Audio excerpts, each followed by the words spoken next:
नमस्कार, मैं रीना तिवारी स्वागत करती हूँ अपनी आज की क्लास में। और आज के हमारे क्लास में हम लोग क्लास 10th का एक बहुत ही इंस्पायरिंग पोएम पढ़ेंगे और पोएम का टाइटल है द बाल पोएम। और इसके जो पोएट है वो है जॉन बैरीमैन। तो इस तरह से अभी हम लोग पढ़ेंगे उनके द्वारा ये बहुत ही छोटा सा लेकिन बहुत ही अच्छी सीख देने वाला, बहुत ही जो है प्रेरणा देने वाली कविता। तो चलिए पहले पोएम शुरू करने से पहले पढ़ लेते हैं कि पहले क्या बताया गया है। ये देखिए क्या बताया गया है। A boy losses his ball. एक लड़का है वो अपनी बॉल को खो देता है, अपनी गेंद को खो देता है। He is very upset. वो बहुत परेशान था, यानी कि जब वो अपना बॉल खो देता है तो वो बहुत दुखी हो जाता है। A ball does not cost much. उस बॉल की कीमत उतनी ज़्यादा नहीं है, यानी कि वो बॉल बहुत ज़्यादा कीमती नहीं है। नार is difficult two by another ball. और ना ही उसके लिए दूसरा बॉल ख़रीदना जो है वो कठिन है, यानी कि उस बॉल की कीमत कुछ ज़्यादा नहीं होती है और ऐसा नहीं है कि वो दूसरा बॉल नहीं खरीद सकता है। Why then is boy so upset. लेकिन फिर भी वो बच्चा उस बॉल को खोने से क्यों दुखी है, परेशान है, उदास है। Read the poem to see what was the poet think has been lost and what is the boy has learn from the experience of losing something. देखिए इस पोएम को जब हम पढ़ेंगे तो देखेंगे कि क्या पोएट जो है वो हमें बताना चाहते हैं। बताया गया है कि what the poet think has been lost. Poet क्या सोचते हैं कि क्या चीज़ खो गई है, और इस पोएम के द्वारा उस बच्चे को क्या सीख मिलती है, एक कैसा एक्सपीरियंस महसूस होता है जब वो किसी चीज़ को जो है वो खोता है। तो देखिए आइडिया लग गया कि इसमें एक बच्चे की बात कही गई है जो अपनी बॉल को जो है वो खो देता है, लेकिन उस बॉल को खोने के बाद वो बहुत दुखी हो जाता है और दूसरी बॉल वो खरीद सकता है, लेकिन फिर भी उस बॉल के लिए वो काफ़ी जो है वो दुखी रहता है। तो चलिए पोएम की शुरुआत करते हैं। जॉन बैरीमैन के द्वारा कंपोज किया गया। देखिए, What is the boy now who has lost his ball? What is he to do? I saw it go merrily bouncing down the street and then the merrily over. There it is in the water.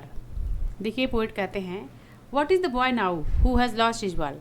यानी कि अब वो बच्चा कैसा है जिसने अपनी ball को खो दिया, यानी कि उस बच्चे का क्या स्थिति है जिसने अपने बॉल को जो है वो खो दिया और वो अब क्या कर रहा होगा।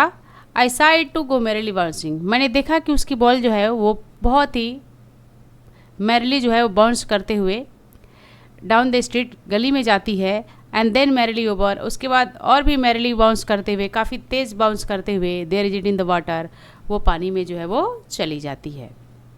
तो देखिए इस 4 लाइन में यही बताया गया है कि उस बच्चे की स्थिति क्या होगी, वो बच्चा कैसा होगा जिसने अपनी बॉल को जो है वो खो दिया है। और पोएट ये कहते हैं कि मैंने देखा है उसकी बॉल जो है बहुत ही अच्छे से बाउंस करते हुए नीचे गली की तरफ जाती है और उसके बाद जो है और भी अत्यधिक तेज़ी से बाउंस करते हुए वो उसकी बॉल जो है वो पानी में चली जाती है। आगे देखते हैं।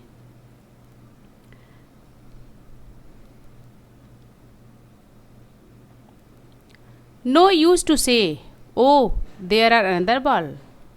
An ultimate shaking grief fixed the boy. As he stand rigid, trembling, staring down. देखिए यहाँ कहा गया है कि no use to say, oh, there are other ball. ये कहना यहाँ पर उचित नहीं होगा। यानी कि यह कहना उसके लिए बहुत ही बेकार होगा कि अब जो है वो दूसरी बॉल भी ले सकता है। यानी कि पोएट ये कहना चाहते हैं कि उसके लिए दूसरी बॉल का कोई मतलब नहीं है, तो इसलिए ये कहना बेकार है कि दूसरी बॉल भी तो उसके पास हैं, बहुत सारी बॉल हैं और आगे वो ले भी सकता है क्योंकि बॉल की कॉस्ट इतनी ज़्यादा नहीं है। An ultimate shaking grief fixed the boy. और उस बॉल को ध्यान में रखते हुए बच्चा जो है बहुत ही ज़्यादा जो है वो डर जाता है, दुखी हो जाता है। और as he stand rigid trembling staring down, और वहीं पर खड़ा होकर वो एकदम स्थिर होकर कांपते हुए एक टक जो है बॉल की तरफ जो है वो देखता है, इधर बॉल गई है उधर वो देखता है। All his young days into the harbour where his ball went. देखिए पोएट ये कह रहे हैं कि ऑल हिज यंग डेज, उसके यंग डेज की, यानी कि उसके पहले की जो यादें थी उस बॉल से जो जुड़ी हुई थी, अब उस हार्बर में जो हार्बर है, बंदरगाह जिसे हम कहते हैं, वहाँ पर चली गई है उस बॉल के साथ। I would not intrude on him, poet कहते हैं I would not intrude on him, मैं उसके इस मामले में कोई हस्तक्षेप नहीं करना चाहता। यानी कि बच्चा दुखी है, इस मामले में मैं कोई हस्तक्षेप जो है वो नहीं करना चाहता। A dime another ball is worthless, a dime another ball is worthless. देखिए यहाँ डाइम जो है डॉलर की एक छोटी सी करेंसी है, छोटी सी मुद्रा है। तो यहाँ पर बताया गया है I would not intrude on him, poet कहते हैं कि मैं उसके बीच में हस्तक्षेप नहीं करना चाहता। ए डाइम अनदर बॉल, उस बॉल की कीमत जो है बहुत ही कम है, इज़ वर्थलेस, लेकिन ये बेकार है। यानी कि उस बॉल की कीमत बहुत ज़्यादा नहीं है, लेकिन फिर भी ये बात कहना उसके लिए बेकार होगी कि वो दूसरी बॉल ले सकता है। Now he senses first responsibility, क्योंकि अब तो पहली बार उसने अपनी रिस्पॉन्सिबिलिटी को जो है वो समझा है, अपनी जिम्मेदारियों को जो है वो समझा है। तो एक बार फिर से इसको दोहराते हैं लाइन को। पोएट ये कहना चाहते हैं नो यूज टू से oh there are other ball, ये कहना जो है उपयोगी नहीं है, उचित नहीं है कि उसके पास दूसरी बॉल है, दूसरी बॉल है, आगे वो ले भी सकता है। An ultimate seeking grief fix the boy as he stand rigid trembling staring down his young days into the harbour where, और वहीं खड़ा होकर बच्चा जो है स्थिर होकर, कठोर होकर, कांपते हुए एकटक देखता है उस बॉल को जो अब उसकी यादों के साथ जो है वो हार्बर की तरफ चली गई है। उस बॉल के से बच्चे की बहुत सारी यादें जो है वो जुड़ी होती है। पोएट आगे ये भी कहते हैं I would not intrude on him, मैं उसके बीच में हस्तक्षेप नहीं करना चाहता, मैं उसे डिस्टर्ब नहीं करना चाहता। A dime another ball is worthless, उसके लिए एक छोटी सी डाइम की जो बॉल है वो भी वर्थलेस है, उसके लिए कोई महत्व नहीं रखती है, उसके लिए सब बेकार लग रही है। यानी कि कोई भी बॉल हो, दूसरी बॉल उसके लिए एकदम बेकार है। जो बॉल उसकी खोई है उससे उसकी बहुत सारी यादें जुड़ी होती है। Now he senses first responsibility, poet ये कहना चाहते हैं अब पहली बार उसने अपनी जिम्मेदारियों का एहसास जो है वो किया है। आगे के पैराग्राफ में देखते हैं।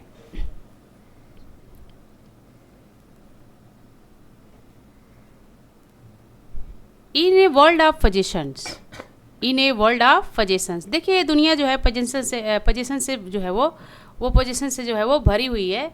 तो पोएट भी हमसे यही कहना चाहते हैं कि इन ए वर्ल्ड ऑफ पोजीशन, इस दुनिया जो है पोजीशन से भरी हुई है। पोजीशन में सिर्फ आपके मटेरियल थिंग ही नहीं आ सकते हैं, बल्कि हमारे रिश्ते भी आ सकते हैं, हमसे जुड़ी हर एक चीज़ जो है वो पोजीशन में जो है वो आ सकती है।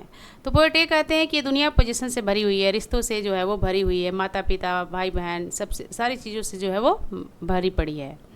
People will take balls will be lost always little boy, poet ये कहना चाहते हैं बच्चे से कि पीपल विल टेक बॉल, लोग जो है बॉल को ले लेते हैं, लोग जो है बॉल को ले लेते हैं, जिम्मेदारियों को ले लेते हैं। Ball will be lost always, अक्सर बॉल जो है वो खो जाता है। यानी कि बॉल का यहाँ पर सिर्फ जो है बॉल से मतलब नहीं है, किसी गेंद से मतलब नहीं है, बल्कि उन जिम्मेदारियों से है, उन सब चीज़ों से है, हमारी यादों से है। तो कह रहे हैं कि ये अक्सर ये चीज़ें जो है, यादें जो है वो हमारे या हमसे जुड़ी हुई कोई बहुमूल्य चीज़ जो है अक्सर हमसे जो है वो खो जाती है। पोएट बच्चे को समझाते हुए कहते हैं कि लोग अक्सर जो है बॉल्स को ले लेते हैं, यानी कि हमारी सबसे बहुमूल्य चीज़ों को जो है वो ले लेते हैं।